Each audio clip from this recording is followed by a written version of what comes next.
For today's video guys, flex ko lang yung aming kalabasa. Ayan. Antaba. O, tingnan nyo yung gaano kalapad yung dahon niya. Diba? May bunga isa. May bulaklak. Saan pa ba? May nakita pa ako dito eh. Yun pa oh. Yan oh.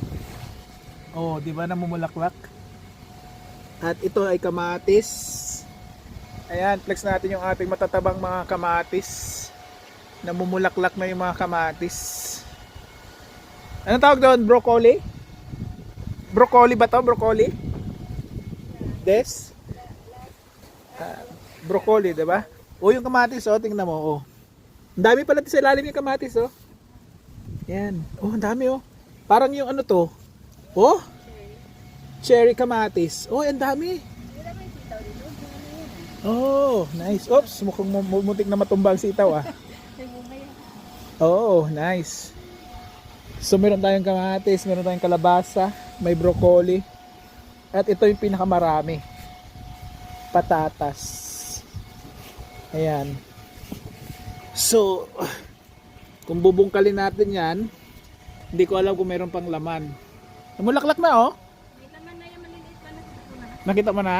Oh, nice. Yeah. So yan lang yung aming garden. Pero ang ganda ng kamatis no, ang dami. Ang dami ng kamatis. Ano itong isa? Ito. Kamatis din to? Parang kakaibang kamatis to ah. Oh, di ba? At itong isa ay lettuce, di ba? Oh, may lettuce. Yan. Tapos naandun siya oh, nagdadamo. Ayan. Oh, diba? Ang ganda. So yan lang muna yung ating for today's video, ang ating mga halaman. At yung apple pala dito. Tingnan natin yung apple. Pakita ko sa iyo yung apples. Apples and bananas. Oh. Ayan. Maliliit pa. Maliliit pa. Oh, ayan.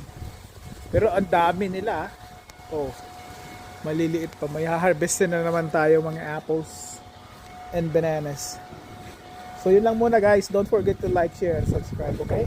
Thank you.